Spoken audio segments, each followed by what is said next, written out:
1996년 게임 캐릭터로 탄생해 애니메이션의 주인공이 된 피카츄. 우리나라에서는 1999년 TV 애니메이션으로 방영되면서 전국에 피카츄 신드롬을 일으켰는데요. 이때 당시 인기 엄청났어요. 맞아요. 예. 피카츄 열풍은 전 세계적으로도 엄청났는데요. 1999년 북미에서 개봉한 첫 극장판 애니메이션 포켓몬스터 뮤츠의 역습은요. 무려 한화 약 1,127억 6천만 원의 흥행 수익을 기록합니다. 당시 미 유명 시사주간지 표지로도 등장해 그 인기를 증명했습니다. 어마어마하군요. 그리고 올해는 피카츄를 최초로 실사화한 영화 명탐정 피카츄 개봉까지 확정되면서 더욱 큰 기대를 모았는데요. 그리고 지난 5월 개봉 당시에는 무려 어벤져스 엔드게임을 누르고 진짜? 박스오피스 1위를 달성하기까지 했습니다. 그런데 왜 이런 비극이 일어났던 걸까요? 캐나다 몬트리올에 위치한 한 영화관. 그날도 귀요미 피카츄를 만나러 온 꼬마 관객들이 가득했는데요. 그런데 갑자기 아이들이 비명을 지르고 울음을 터뜨리면서 영화관은 그야말로 아수라장으로 변했습니다. 왜? 뭐야? 방금 본 장면은 저주받은 인형의 악령이 등장하는 공포 영화 애나벨 집으로의 예고편인데요. 에나벨이 나왔어? 뭐 하는 거예요? 에나벨은 성인들이 보기도 무서워요. 저걸 꼬마들이 본 거예요. 아유, 저건 아니지. 그리고 심지어 애나벨에 이어서 척키까지 등장. 동심 파괴네. 아니, 동심이 아니라 나 같아도 울었겠다. 그런데 여기서 끝이 아니었습니다. 또? 끔찍했던 공포 영화 예고편들이 끝나고 드디어 명탐정 피카츄 상영이 시작하나 했는데요.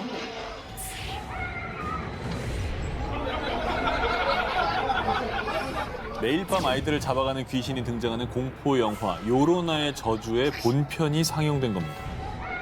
나 요르나의 저주 보고 울었어요. 그래요? 저 되게 무서워. 뭐야, 왜 그런 거야?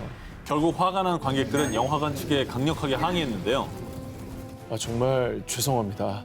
상영관이 바뀌었어요. 상영관이 바뀌었는데 왜 저렇게 엉망이 나가? 아니 그러니까 일관에서 피카츄를 틀어야 되는데 요로나의 저주가 나간 거예요. 죄송한데 그러면 요르나의 저주 보러 오신 분들은 피카츄 보고 있죠. 그렇죠. 나 지금 그 생각하고 그렇죠. 있었는데. 네. 아, 이게 저주인가? 그것도 공포스러운데. 이게 저주인가? 아니, 반대의 경우에는 그 웃어넘길 수는 있는데 그렇죠. 아이들은 무서워하잖아요. 드라마 생기지. 아, 밤잠도 못 자고 진짜 충격받아서 한동안 좀 힘들었을 것 같아요. 미국 영화계에서 최고의 권위를 자랑하는 아카데미 시상식. 2017년 아카데미 시상식의 최고의 영예인 작품상을 두고요. 영화 라라랜드와 문라이트 등이 노미네이트돼 경쟁을 펼쳤습니다. For Best Picture, La La Land. 자, 영화 라라랜드가 호명된 순간 주인공인 엠마 스톤과 라이언 고슬링 등 배우와 제작진들은 서로를 부둥켜 하는 영화 감격했고요. 라라랜드 너무 좋았잖아. 좋았죠. 저 영화는 받을만해요. Lionsgate. Thank you. 한박 웃음을 지으며 한 명 한 명씩 수상 소감을 전했습니다. Thank you to Jamie Feldman. 그런데 이때 갑자기 헤드셋을 착용한 제작진이 무대 위로 등장하더니 갑자기? 시상자가 발표한 큐카드를 확인하는 겁니다. 그리고 또 다른 큐카드와 비교하기 시작했는데요. 이 상황을 유심히 지켜보던 작품상 수상자 라라랜드의 프로듀서 조단 호로버스가 한마디를 했습니다. No, there's a mistake. Moonlight, you guys won Best Picture. 배우들과 관객들 모두 당황해 멘붕에 빠지자 라라랜드의 프로듀서 조단 호로버스가 영화 문라이트가 적힌 작품상 큐카드를 직접 카메라에 보여주며 Moonlight, Best Picture. 수상작이 잘못 발표됐음을 확인시켜주기까지 했습니다. 너무 황당하다. 저거 좀, 야, 저거 너무하다. 아니, 저는 시상식을 많이 해서 아는데 저 진짜 완전 일촉즉발이에요, 진짜. 저건 진짜 끔찍한 거예요. 그리고 결국 진짜 작품상 수상자인 영화 문라이트 팀은 어리둥절한 채로 무대에 올라 트로피를 받았습니다. 이 황당한 시츄에이션이 발생한 이후 작품상 수상작에 적힌 큐카드를 시상자에게 전달하는 임무를 맡은 진행 요원이 시상식 도중 엠마 스톤과 찍은 사진을 본인의 SNS에 올리는 데 집중한 나머지 시상자에게 작품상 큐카드가 아닌 여우주연상인 라라랜드 엠마 스톤의 이름이 적힌 큐카드로 잘못 전달한 겁니다. 제정신이 아니네. 다 끝나고 올리든지 하지 그거를. 아유 정말. 단 한 명의 실수가 수십 년을 공들여 쌓은 아카데미 시상식의 명성에 씻을 수 없는 오점을 남긴 사건이었습니다. 2019년 7월 스페인에서 벌어진 충격 사건. 뭐야? 뭐야? 이 뭐야? 무슨 일이야? 애기들 왜 저래요? 어린아이들이 갑자기 손, 몸, 심지어 얼굴까지 털이 비정상적으로 자라는 일명 늑대인간 증후군 증상을 호소하기 시작했습니다. 그리고 불과 한 달 사이 스페인 곳곳에서 신고가 이어졌는데요. 아니 한 사람도 아니고 여러 사람인 거잖아요. 굉장히 많은 아이들이. 아이들이 그렇게 된 이유가 뭐예요? 그럼 뭐에 오염됐나? 늑대인간 증후군을 보인 아이들에게 한 가지 공통점이 있었습니다. 소화불량 때문에 스페인의 F 제약회사에서 제조한 위장약을 복용했다는 건데요. 이에 스페인 보건당국은 문제 위장 질환 실험약을 조사해 사태 파악에 나섰는데요. 그런데 이 위장약을 분석하던 중 발견된 뜻밖의 성분 미녹시딜. 저 발모 효과 있는 거 아니야? 오, 알고 계시나요? 네. 이 미녹시딜은 위장약이 아닙니다. 모발 성장 촉진제였습니다. 그래? 아니 근데 사실 탈모약은 호르몬제라서 호르몬제죠. 아이들 손에도 닿으면 안 되거든요. 네, 원래 만져도 안 된다 그러잖아요. 만져도 안 되게 원래. 독해요. 공장에서 약품을 제조하던 중에 위장약에 사용되는 성분인 오메프라졸이 표시된 용기에 발모 촉진 성분인 미녹시딜을 넣는 실수를 한 겁니다. 여기는 정말 미쳤어. 즉 아이들에게 위장약을 먹인 줄 알았던 부모들은 자신도 모르게 발모제를 먹인 거죠. 그래서 아이들이 털이 과도하게 자라는 부작용이 발생한 겁니다. 아저 무슨 진짜 너무 화가 난다. 앞으로 또 크면서 이 부작용 때문에 어떤 일이 벌어질지 모르는 거잖아요. 근데 이게 이제 탈모만 문제가 아니라요. 뿐만 아니라 미녹시딜에 혈관 확장 기능이 있어서 고혈압 치료제로도 사용이 됩니다. 그리고 어린이들이 복용할 경우 심혈관에도 악영향을 미칠 수 있다는데요. 너무 끔찍한데요. 이에 스페인 보건당국은 곧바로 유통된 해당 위장약을 모두 회수한 뒤 전면 폐기했고요. 끔찍한 실수를 저지른 제약회사 공장도 폐쇄 조치했다고 합니다. 문 닫아야죠. 하지만 이미 몸과 마음에 큰 피해를 입은 아이들의 부모는요. 아이가 거울만 보면 자꾸 울어요. 사람들이 놀라서 우리 애가 집 밖을 못 나가요. 라며 고통을 호소하고 있다고 합니다. 얼마나 놀리겠어 주변에서 또 애들이. 이게 저 제일 궁금한 거는 이게 회복이 되는 겁니까 맞아요. 빨리? 예. 그쵸, 그게 중요한데 그게 제일 중요하죠. 의학 전문가들에 따르면요. 미녹시딜 복용을 중단하면 수개월 내에 비정상적으로 자란 털들은 빠진다고 합니다. 다행이네. 내 아이 키우는 입장에서 진짜 그런 일 생긴다고 생각하면 정말 끔찍하지 않아요? 아니, 내 아이가 아이를 안 키워도. 아파서 내 손으로 약을 먹인 거거든요. 근데 그게 잘못됐다고 생각하면 부모로서 이 죄책감 이건 어떻게? 이유 없는 죄책감. 그다음에 진짜 심장에 문제 생겨봐요. 평생 그걸 안고 가야 된다고 생각하면 정말 그런 일은 없길 진짜. 바랍니다. 이런 거는 진짜 반복되면 안 됩니다.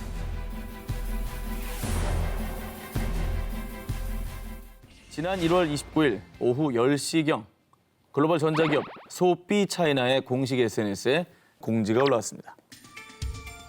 오늘도 회사에서 밤새겠네. 야 근데 내 연차는 멍멍이가 먹어버렸나?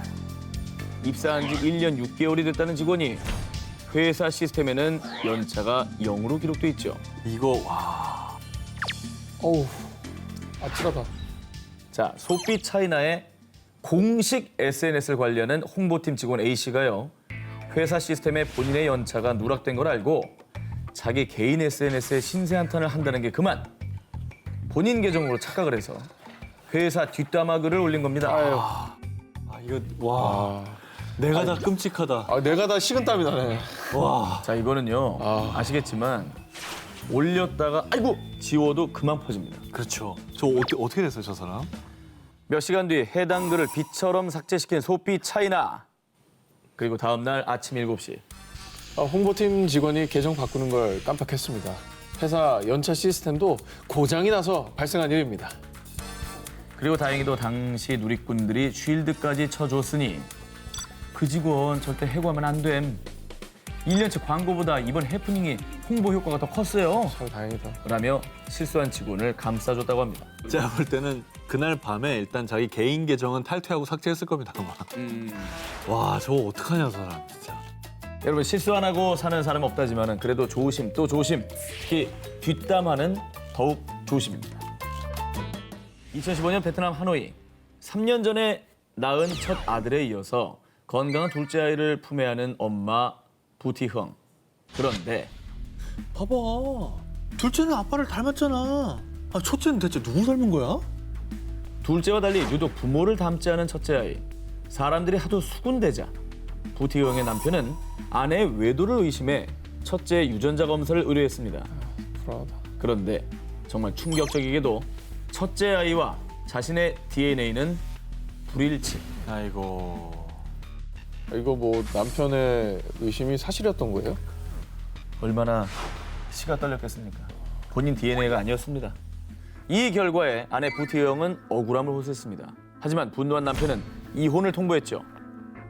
결국 홀로 첫째를 키우며 살게 된 부티흥. 뭐야? 그런데 3년 뒤인 2018년 부티흥에게 청천벽력 같은 일이 발생했습니다. 당신의 아이는 우리 부부의 아이예요. 제발 돌려주세요. 이건 또 뭔 소리예요? 아, 뒷목전이. 와, 이건 또 뭔 소리예요? 진짜? 너무 스트레스 받는다. 이 두 가족에게 일어난 비극은 6년 전 한 끔찍한 실수에서 시작됐습니다. 2012년 베트남 하노이의 한 병원. 부티용 부부와 풍지앙선 부부는 20분 간격으로 각각 아들을 출산했습니다. 그런데 이때 병원의 어처구니 없는 실수로 두 신생아가 뒤바뀌는 비극이 발생한 것이죠.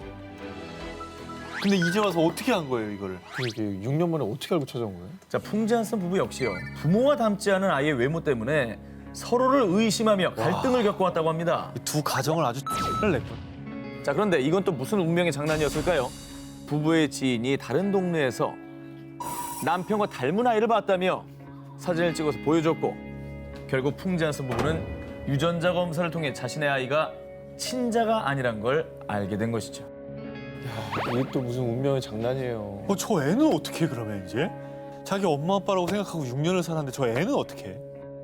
정말 이때부터가 가슴 찢어지는 일인 게요. 기른 정을 또 어떻게 막겠습니까? 그러니까. 6년간 아들을 키운 모정 때문에 아이를 보낼 수 없다고 눈물로 호소한 엄마 부티흥. 하지만 결국 2018년 7월 두 부모는 서로의 친자녀를 데려갔습니다. 지금은 두 가족이 근처 지역에서 서로 왕래하며 살고 있다고 합니다.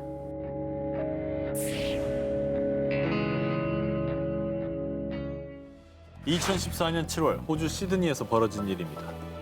유학생인 말레이시아 출신의 크리스틴이 은행을 찾았습니다. 그런데 어라? 이 뭐지? 돈이 없는데?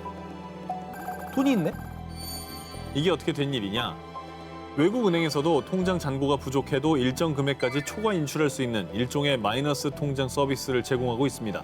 그런데 은행 측의 실수로 그만 이 크리스틴의 마이너스 통장에 인출 한도를 설정하지 않아서 마음대로 무제한으로 돈을 인출할 수 있게 된 겁니다.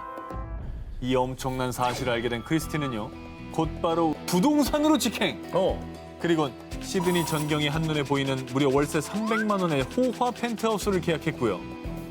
자기 차가 너무 오래된 것 같아서 근사한 걸로 한 대 뽑았어. 남자친구에겐 통 크게 고급 스포츠카도 선물. 미쳤네 미쳤어. 그리고 하루가 멀다 하고 백화점에서 고가의 명품 쇼핑을 하고 또 하고 지르고 또 지르고 명품 매장에서 하루에 무려 1억 원 넘게 쓰기도 했답니다. 아니 자기 돈이 아닌 게 뻔한데 왜 저러는 거예요 도대체? 사실 마이너스 어차피 갚아야 되는 거잖아요. 그러니까. 그렇지, 이건 준 건 아니에요. 그렇죠. 엄밀하게 자기 돈이 말하면. 아니죠. 그리고 어느 날 크리스틴이 마이너스 통장에서 115만 호주 달러, 무려 약 9억 5천만 원을 자신의 다른 계좌로 이체했는데요. 그런데 이때 고객 통장에서 단시간에 14차례에 걸쳐 거액이 인출되자 은행에서 이게 무슨 일인가 한 겁니다. 알아보죠 저 정도는. 그제야 사태 파악이 된 거죠. 결국 은행에선 서둘러 크리스틴의 통장 계좌를 동결한 뒤 경찰에 도움을 요청했습니다. 아니 유학 가서 뭘 배워온 거니? 아유 정말. 그리고 지금 소 다 잃고 지금 외양간 고치는 격이 된 거잖아요. 그렇습니다. 진짜 생각 없다. 네, 이미 써버린 돈 어떻게 할 거야. 그리고 정말 놀랍게도 호주 경찰이 흥청망청역 크리스틴의 집을 방문했을 당시 방안은 200만 원대 쿠션부터 3억 원이 넘는 가방까지 온통 명품으로 가득했다고 합니다. 그리고 조사 결과 1년이 채 안 되는 기간에 크리스틴이 마이너스 통장을 통해 사용한 금액이 무려 38억 원 이상. 아휴, 내일이 없네 저 친구는. 어? 아니 저 어떻게 나가 볼 거야? 학생? 정말 탕진잼이구나. 예. 아니 근데 이거 어떻게 갚을까요? 난 그게 걱정됐거든요. 그러니까 아무리 은행 실수로 이체 한도가 안 걸려 있었다 해도 뒷일 모르고 저기 사고를 친다는 게 말이 안 되지 않습니까? 적어도 이자도 있거든요. 그래서 자기가 갚아야 되는 건데. 정말 오늘만 살 것처럼 은행 돈을 펑펑 쓴 크리스틴. 그동안 사용한 금액을 전부 상환하는 조건으로 석방됐는데요. 하지만 또다시 인생의 실수를 저질렀으니 설마. 2016년 5월 거액의 미상환금을 남겨두고는 고향인 말레이시아로 도주를 시도한 크리스틴. 결국 공항에서 긴급 체포되고 말았다고 합니다. 아 근데 자기도 알 거예요. 이거 못 갚는다는 거. 그래서 도망가려고 한 거죠. 그렇다고 도망가? 벌 받아야죠. 죄값을 치러야죠. 은행의 실수를 악용해 또 크나큰 실수를 더 얹은 한 유학생의 잘못된 선택. 내 것이 아닌 걸 탐내면 결국 그 독화살이 다시 나에게로 돌아온다는 사실 절대 잊어서는 안 될 겁니다. 2017년 4월 미국 조지아주 애틀랜타의 한 가정집에서 갑자기 난데없는 총성이 들렸습니다. 놀라서 2층 방으로 뛰어간 가족들. 그런데 그곳에서 목격한 광경은 너무나도 처참했습니다. 방 안엔 13살 아들 말라키가 쓰러져 있었고요. 바닥엔 피가 흥건했습니다. 급히 말라키는 병원으로 이송됐지만 안타깝게도 숨을 거두고 말았습니다. 아니 대체 무슨 일이 있었던 거예요? 뭐 강도가 들어왔나요? 그렇게 예상할 수 있죠. 말라키는 SNS 생방송을 통해 친구들과 대화를 하고 있었습니다. 그런데 그의 손에 들려있는 것은 9mm 구경의 권총이었습니다. 저 총이 어디서 난 거예요, 애가? 그런데 당시 말라키의 방송을 보던 친구들은요. 에이 총알도 없는 게 무슨 총이야. 말라키 총알 한번 넣어봐. 결국 말라키는 친구들의 말대로 총에 총알을 장전하고 말았습니다. 그러다 결국 총을 잘 다룰 줄 몰랐던 말라키가 그만 총구가 자신의 머리를 향한 줄도 모른 채 방아쇠를 당기고 만 것이죠. SNS 라이브 방송을 보고 있던 50여 명의 친구들은 이 끔찍한 상황을 전부 생중계로 지켜봤습니다. 저거를 직접 본 친구들 얼마나 또 충격이 클까요? 이후 13살 소년 말라키의 안타까운 죽음은 생방송 중 실수로 자살한 소년이라며 미국 전역에 보도됐고요. 한편 한순간에 정말 어이없이 아들을 떠나보낸 말라키의 엄마는요. 아들을 이렇게 잃게 되다니 도저히 믿을 수 없어요라며 울분을 터뜨렸다고 합니다. 대응책을 꼭 마련해서 문제를 해결해야 될 것 같아요. 10대들의 위험한 장난에서 비롯된 비극. 또다시 이런 안타까운 사건이 발생하지 않도록 좀 더 강력한 대책이 필요해 보입니다. 지난 4월 인도 텔랑가나주에서 열흘 동안 충격적인 소식이 끊이지 않았습니다. 무려 25명이나 되는 학생들이 연이어 극단적인 선택을 한 건데요. 사고가 아니라 집단으로 이런 일이 벌어졌다고요? 그렇습니다. 대체 무슨 일일까요? 이제 순위가 올라갈수록 두려워서 못 듣겠어요. 앞서 4월 18일 인도 텔랑가나주에서는 대학 입시와 직결되는 고등학교 졸업시험 결과가 발표됐습니다. 그런데 말입니다. 내가 시험에 통과를 못했다고? 믿을 수 없어. 평소 성적이 좋았던 학생들이 점수가 대폭 떨어지는 상황이 속출. 결국 시험 결과에 크게 낙심한 학생 중 25명이 깊은 절망감을 이기지 못하고 연달아 돌이킬 수 없는 선택을 하고 만 겁니다. 그 시험이 뭐라고. 아이고. 우리 입장에선 정말 아무것도 아닌데 저 상황에 놓인 학생들은 자기 인생의 전부라고 생각할 수 있어요. 지나고 나면 참 아무것도 아닌데. 그러니까요. 그런데 이 모든 건 실수로 빚어진 비극이었습니다. 시험이 끝난 뒤 수많은 학생과 학부모가 졸업시험 결과를 인정할 수 없다며 시험을 주관한 주교육위원회에 강력하게 항의, 주고등법원에 재채점을 요구하는 탄원서까지 제출했는데요. 당시 텔랭가나주 전역이 이 뉴스로 도배가 됐습니다. 이후 5월 27일 졸업시험 재채점 결과가 발표됐는데요. 그런데 졸업시험에 응시한 학생 아나미카의 아버지는 큰 충격에 빠졌습니다. 아니 이게 뭐야? 우리 딸이 시험에 통과했었잖아. 뒤바뀐 채점 결과 시험에 탈락한 줄 알았던 딸 아나미카가 사실은 합격을 했던 겁니다. 하지만 아나미카는 이미 졸업시험에 탈락한 충격으로 스스로 생을 마감한 뒤였죠. 아니 왜 이런 사태가 일어난 거예요? 이 비극적인 실수의 시작, 인도 텔랭가나 주 교육위원회에서는 한 소프트웨어 회사에 졸업시험 전자채점을 의뢰했는데요. 전산 오류로 잘못 채점된 시험 결과가 발표된 겁니다. 참 쉽다 얘기는. 아니 어떻게 오류를 내야 천 몇 명을 다 저렇게 합격한 사람을 불합격으로 할 수가 있죠? 아니, 그리고 이렇게 중요한 시험인데 그런 말도 안 되는 실수를 하다니 이게 말이 안 되잖아요. 그리고 저희가 또 소개했지만 인도에서 명문대 입학이 그야말로 신분 상승의 어떤 유일한 수단이라고 생각을 하기 때문에 학교율이 또 엄청나잖아요. 그래서 이제 정말 전 인생을 다 바쳐서 공부를 했는데 붙었을 거라 생각했는데 불합격이라고 하니까 얼마나 좌절했겠냐고요. 그게 이유인 거죠. 자, 그리고 채점에 만약에 오류가 있었다면 시험에 합격한 줄 알았는데 탈락한 학생도 있을 거 아니에요? 그분들은 좋아하다가 다시 공부를 해야 되는 그렇죠. 상황이 된 거죠.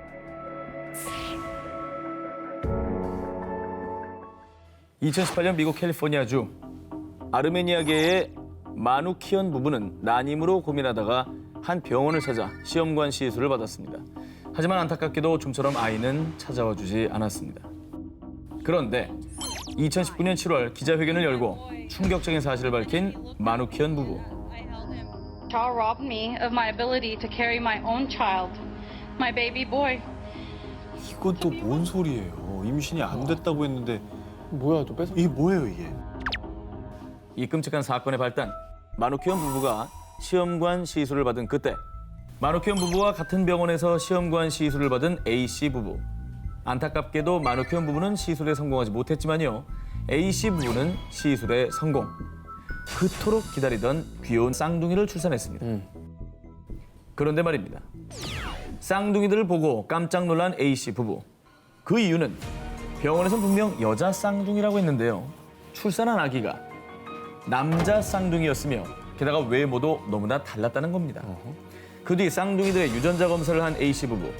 그런데 쌍둥이들은 A씨 부부와 생물학적으로 전혀 관계가 없었습니다. 이게 뭐야 이게 와. 심지어 A씨가 낳은 쌍둥이 중 한 명은 마누키언 부부가 아닌 또 다른 부부의 배아였다는 겁니다. 이게 뭐야 이게? 도대체 어디서부터 잘못된 거죠? 너무 이제 분노 지수가 높아지죠, 사실은. 네. 자, 이게 어떻게 된 일이냐? 시험관 시술을 시행한 병원 측의 과실로 두 쌍의 부부가 유전자를 제공하고요. 또 다른 한 쌍의 부부가 대리모 역할을 와, 했던 것이죠. 대리모. 아니 무슨 와, 야, 말도 안 된다 진짜. 말이 되냐 말이? 아 물론 저 부부도 뺏긴 아이에 대한 어떤 그런 분노가 있겠지만 이게 정말 낳고 키운 정이라는 게 있단 말이죠. 그 낳은 부모는 지금 뺏기는 거예요. 내가 낳은 애를. 낳자마자.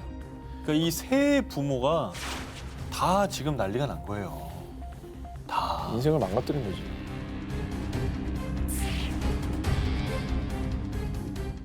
(2010년 2월 24일) 열린 2010 밴쿠버 동계 세계 스포츠 대회 스피드 스케이팅 남자 1000m 경기.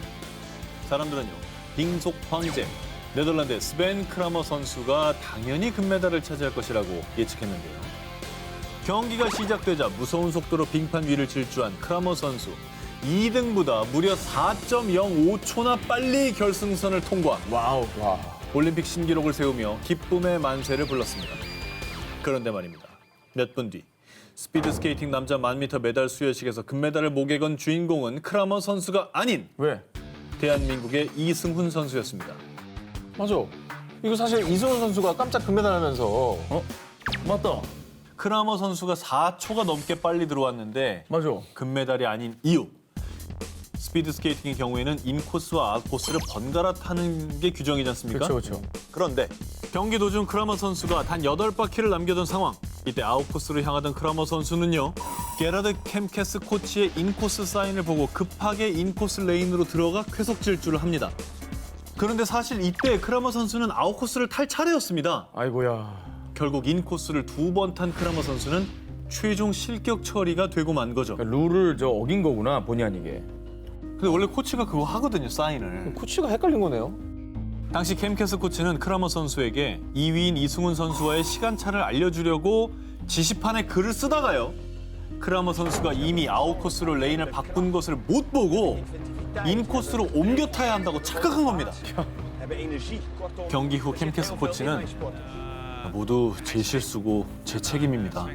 형편없는 실수를 저지르고 말았습니다. 라며 자신의 실수를 인정하고 자책했습니다. 이후에 이 코치와 선수는 어떻게 됐을지 궁금한데요. 이미 벌어진 일입니다. 이 일로 좋은 지도자와 헤어질 수는 없습니다. 계속해서 캠케스 코치와 함께 하겠다고 밝혔습니다. 그리고 뭐 무엇보다 코치 실수로 룰을 어겼다고 하지만은 스포츠의 룰이 또 중요한 거잖아요. 그 규칙을 다 지키는데 혼자만 예외가 될 수 없고요. 끝까지 룰을 지켜서 열심히 탄 이승훈 선수도 충분히 금메달 자격이 있는 것 같습니다. 당연하죠. 그럼요. 당연하죠. 네. 네. 그리고 이후 캠케스 코치의 지도 아래 맹훈련을 펼친 크라머 선수는요. 2014 소치 동계 세계 스포츠 대회에 출전해서요. 올림픽 신기록을 기록, 금메달을 목에 거는 기염을 토했습니다. 비온 뒤에 땅이 굳듯 오랜 믿음과 의리로 실수를 이겨낸 크라머 선수의 아름다운 금메달이었습니다.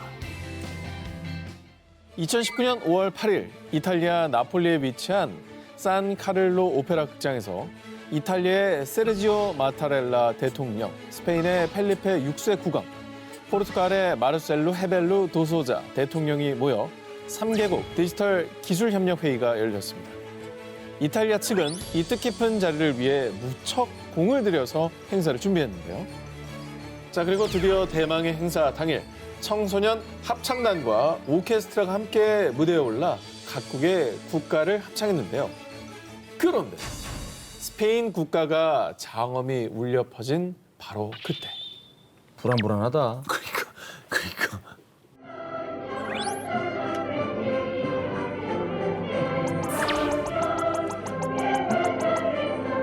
표정들이 어둡죠?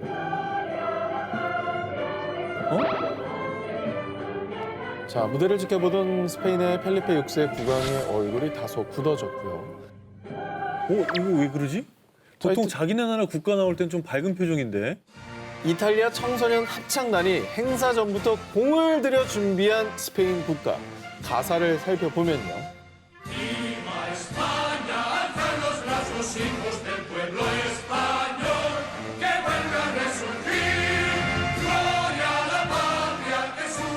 라는 내용이 나오는데요.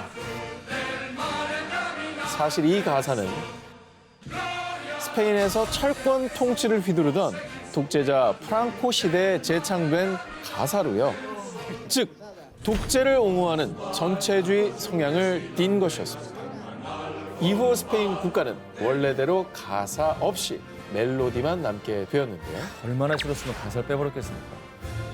그런데 금기시된 프랑코 시대의 국가를 스페인 국왕 면전에서 열심히 연습을 해서 합창단이 떡하니 부른 겁니다. 화음 맞춰가면서 와, 이거는 완전 와. 그러니까 의도한 건 아니지만 의도하진 않았겠죠. 이게 사실 잘 몰랐던 거예요. 이 사실. 이거는 대사 소환 정도 할 수 있는 외교 문제였는데. 결국 당시에 스페인 외교관은 이탈리아 측에 강력하게 항의했고요. 이탈리아의 세르지오 마타렐라 대통령은요. 행사 주최자가 실수했습니다. 라며 사과의 뜻을 전했습니다. 그리고 당시 해당 영상을 본 이탈리아의 누리꾼들도 이건 미친 짓이야. 이건 이탈리아의 수치다. 라며 크게 분노를 했다고 합니다. 자칫 외교 분쟁까지 초래할 수 있었던 치명적인 실수. 다시는 이런 황당한 외교 결례를 범하지 않도록 더욱더 신중해야 할 것입니다.